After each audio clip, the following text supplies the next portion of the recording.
성경에서 가장 중요한 이름? 과연 무엇일까요? 오늘 이 시간에는요, 바로 그 하나님의 이름, 그리고 그 이름이 예수 그리스도를 통해 어떻게 우리에게까지 왔는지 그 놀라운 이야기를 한번 따라가 보려고 합니다. 자, 방금 던진 이 질문, 성경에서 가장 중요한 이름은 무엇일까? 이게 바로 오늘 우리가 파헤쳐 볼 주제의 가장 핵심적인 부분입니다. 그래서 이 질문에 대한 답을 찾아가기 위해서 오늘은 크게 4가지 단계를 밟아볼 거예요. 먼저 하나님의 이름이 구약에서 어떤 의미였는지부터 시작해서요. 그 다음엔 구약과 신약, 이 두 증언 속에서 어떻게 한 구원자를 가리키고 있는지 볼 거고요. 세 번째로는 왜 이 이름이 구원을 위한 유일한 이름이 되는지, 그리고 마지막으로 이 모든 사실이 오늘 우리에게 그 이름을 위한 증인이라는 어떤 사명을 주는지까지 차근차근 짚어보겠습니다. 자, 그럼 첫 번째 주제부터 시작해 볼까요? 하나님의 이름. 모든 이야기의 출발점은 바로 구약 성경이죠. 여기서 하나님의 이름, 우리가 보통 여호와라고 부르는 그 이름이 그냥 단순한 이름표가 아니라는 거. 그 이름 안에 얼마나 엄청난 정체성이 담겨 있는지부터 한번 확인해 보겠습니다. 이사야서 43장을 한번 보세요. 여기서 하나님께서 정말 단호하게 아주 강력하게 선포하시는 게 있어요. 바로 2가지인데요. 첫째, 나 말고는 구원자가 없다. 오직 유일한 구원자라는 선언이죠. 그리고 두 번째는 뭐냐면 너희가 바로 나의 증인이다. 이 엄청난 사실을 증언해야 할 사명을 당신의 백성에게 주셨다는 겁니다. 모세에게 당신의 이름을 알려주실 때 하나님은 나는 스스로 있는 자라고 말씀하셨죠. 영어로는 I am who I am. 이게 무슨 뜻일까요? 이건 그냥 이름이 아니에요. 뭐랄까 존재 그 자체를 선언하시는 거죠. 과거에도 계셨고 지금도 계시고 앞으로도 영원히 존재하시는 분. 그 누구에게도 의존하지 않는 절대적인 존재. 바로 그 하나님의 본질과 권위를 이 이름 하나에 다 담아내고 있는 겁니다. 자, 지금까지 구약에서 하나님의 이름이 얼마나 유일하고 절대적인지를 봤습니다. 그렇다면 신약으로 넘어오면 어떨까요? 그토록 유일무이했던 하나님의 속성들, 하나님의 정체성이 신약에서는 어떻게 나타날까요? 정말 놀랍게도 성경은 이 모든 것들을 한 인물에게 그대로 적용하기 시작합니다. 여러분도 짐작하시겠지만 바로 예수 그리스도입니다. 자, 이 구절들을 나란히 놓고 보세요. 정말 소름 돋지 않나요? 왼쪽 이사야서에서는 하나님께서 나는 처음이요, 나는 마지막이라. 오직 당신께만 해당하는 칭호라고 말씀하시죠. 그런데 오른쪽 요한계시록을 보면 예수님께서 똑같이 말씀하십니다. 나는 처음이요, 마지막이니. 이건 그냥 우연이 아니죠. 구약에서 여호와 하나님께만 쓰였던 그 고유한 정체성이 예수님께 그대로 적용되고 있는 거예요. 정말 놀라운 연결고리입니다. 이것 역시 마찬가지입니다. 구약에서는 모든 무릎이 오직 하나님께 꿇을 것이라고 예언되어 있어요. 이건 상조주께 드리는 최고의 경배 행위죠. 그런데 신약 빌립보서를 보면 이 모든 무릎이 누구의 이름 앞에 꿇게 된다고 하나요? 바로 예수의 이름입니다. 구약의 예언이 예수님을 통해 성취되고 있는 겁니다.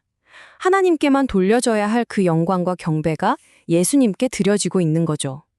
이 선언이 당시 사람들에게는 얼마나 충격적이었을지 상상이 가시나요? 그리고 결정적인 장면이 바로 여기 요한복음에 나옵니다. 예수님께서 말씀하시죠. 아브라함이 나기 전부터 내가 있느니라. 여기서 내가 있느니라는 헬라어 원문으로 에고에임이 이건 바로 출애굽기에서 하나님이 모세에게 자신을 계시하셨던 나는 스스로 있는 자, 즉 I am의 번역입니다.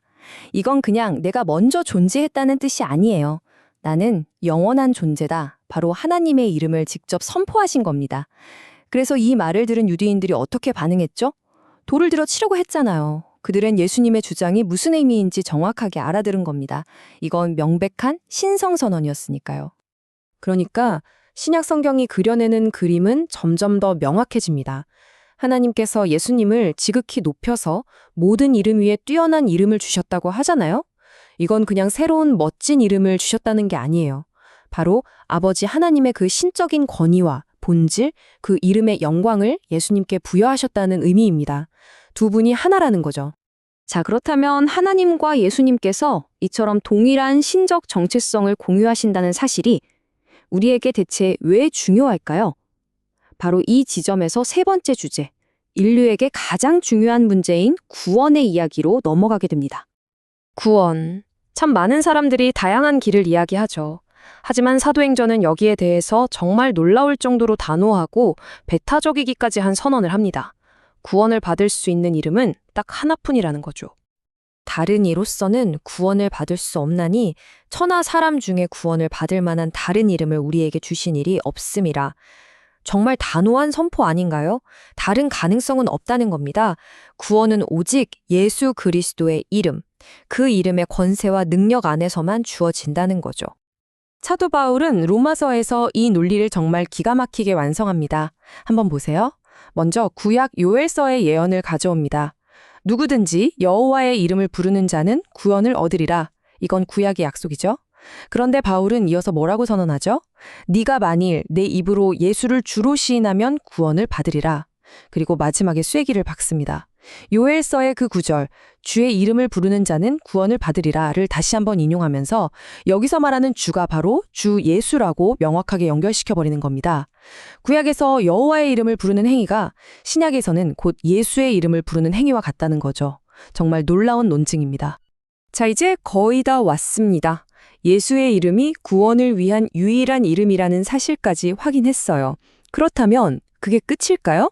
아니요. 바로 이 지점에서 이 모든 놀라운 진리가 오늘을 살아가는 우리와 직접적인 관계를 맺게 됩니다.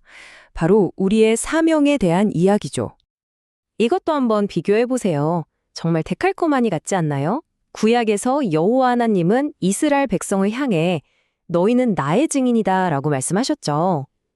그런데 신약 사도행전에서 부활하신 예수님은 제자들에게 뭐라고 말씀하시나요? 너희가 내 증인이 되리라. 보이시나요?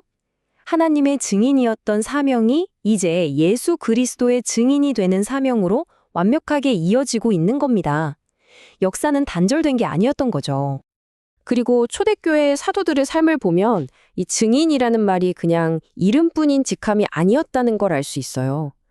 그들은 예수님의 증인이 되기 위해 부름받았고 그 이름 때문에 사도의 직분을 받았다고 고백합니다. 바울은 이방인에게 그 이름을 전하기 위해 택함받은 그릇이었고 그 이름 때문에 고난받는 것조차 기꺼이 감수했죠. 심지어 예수의 이름을 위해 목숨까지도 아끼지 않았습니다. 병을 고치고 기적을 행할 때도 모든 것이 예수의 이름으로 이루어졌습니다. 말 그대로 그들의 삶 전체가 예수의 이름을 위한 증언이었던 겁니다. 그래서 초대교회 성도들을 정의하는 가장 핵심적인 표현 중 하나가 바로 이거였어요. 우리 주 예수 그리스도의 이름을 부르는 모든 자들. 이게 그들의 정체성이었습니다. 어디에 살든 어떤 배경을 가졌든 상관없이 그들은 예수의 이름을 부르는 사람들이었고 바로 그것이 그들을 하나로 묶어주는 끈이었던 거죠. 그들이 누구인지, 누구를 예배하는지를 이 한 문장보다 더 잘 설명할 수는 없을 겁니다. 자, 오늘 이야기를 한번 정리해 보겠습니다. 우리는 구약에서 선포된 여호와 하나님의 유일무이한 이름에서 출발했죠. 그리고 그 이름의 신적인 권위와 영광이 신약에서 어떻게 예수 그리스도께 그대로 적용되는지를 보았습니다. 처음과 마지막, 모든 무릎이 꿇을 이름, 그리고 I am이라는 선언까지요. 이 이름이 구원을 위한 유일한 통로가 되며 마침내 이 이름을 증언하는 사명이 그의 백성에게 주어진다는 거대한 흐름을 따라왔습니다. 그리고 이 모든 성경의 증언은 결국 오늘 이 자리에 있는 우리 각자에게 하나의 질문으로 귀결됩니다. 당신은 누구의 증인으로 살아가도록 부름받았습니까?